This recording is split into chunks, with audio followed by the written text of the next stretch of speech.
حرق نفسه في اسكندريه اول امبارح. ده حرام عليه يعمل كده. طب انت هو بيقول انا مش من كتر الازمه في المعيشه ولع في نفسه، ايه رايك في الكلام ده؟ لو أزمة ما معيش يعني إيه ظروفه هو أصلا؟ إيه ظروفه؟ هو مش لاقي آه.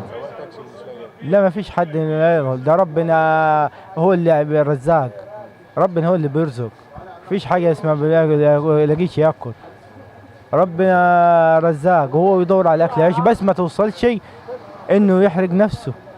يا أيها الذين لا يقنط من رحمة الله إلا القوم الكافرين. تفتكر ايه الظرف الضغط النفسي اللي في الراجل اللي يخليه يولع في نفسه ويخش جهنم؟ ماشي، هو إحساسه بالعجز، إنه ما قدرش يجيب مصاريفه أو يدبر معيشته، وبالذات لو كان مع أسرة، بس ما توصلش إنه يحرق نفسه، يدور على بدايل بس، ومع الصبر ربنا يفك. يولع في نفسه ده سبب ان هو يخليه يولع في نفسه، اللي هو ازمات المعيشه اللي موجوده دلوقتي؟ لا، لا، المعيشة حلوة، يولع ليه في نفسه.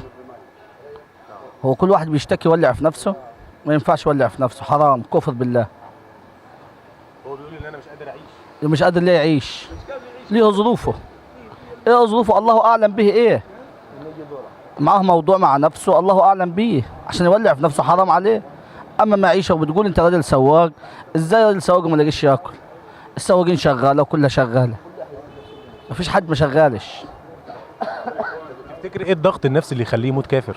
الله اعلم بيه، كل واحد اعلم بظروفه، احنا مش نعرفش ظروفه هي عشان نقوله عليه كده. ايه رايك في الشاب اللي ولع في نفسه في اسكندريه اول امبارح؟ تفتكر ان اللي عمله ده صح؟ هو اللي عمله مش صح، قتل النفس حرام، حرمها ربني. بس انتوا قريب هتخلوا ال 100 مليون يولع في نفسهم. ليه؟ اه؟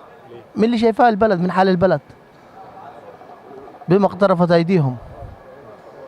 بس تفتكر ايه الضغط النفسي اللي يخليه يولع في نفسه؟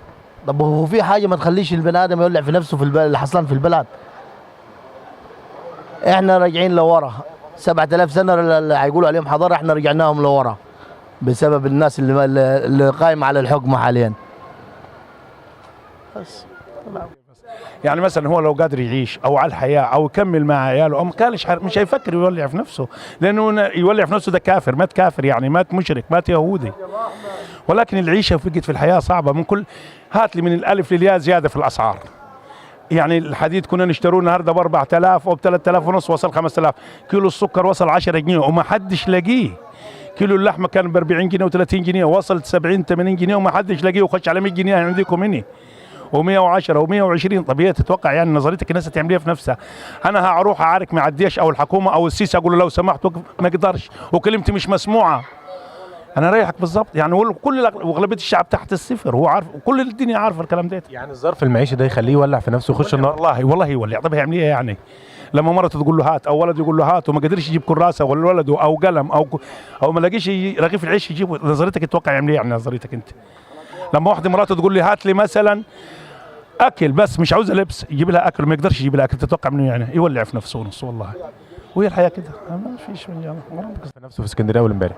ده شاب كافر ما عندوش ايمان بربنا، لان لو بيشتغل الشغلانه بتاعته مش مقضيه، يشتغل شغلانتين هيقدر يكفي نفسه ويكفي بيته.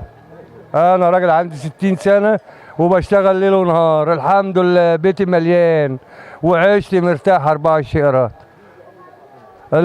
لكن يشتغل لي ساعتين ثلاثه يقول لي انا مش لاقي اكل، ده شاب فاشل، ده رايح جهنم وبئس المصير.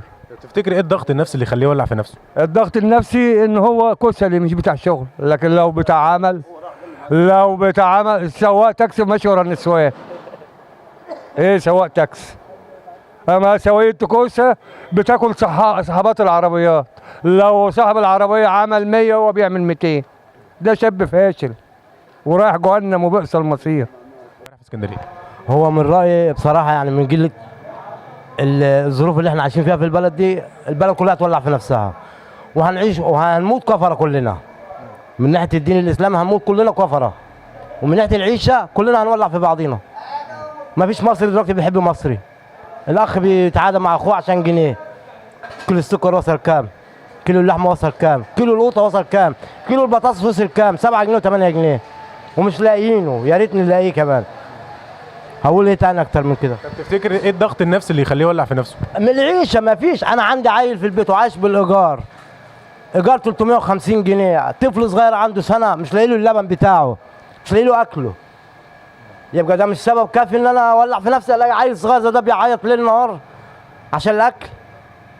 تفتكر ان الواحد يولع في نفسه ده حل؟ هو هيعمل ايه طيب؟ ما الدنيا كلها اتقفلت في وشه، ولا راح للحكومه وراح للجيش وراح للشرطه ضربوه ومشوه، هيعملوا له ايه تاني اكتر من كده؟ هيعمل ايه اكتر من كده؟ هيولع في نفسه. ما فيش بني ادم صالح بينصح اخوه بالنصيحه اللي هي النصيحه اللي ترضي ربنا.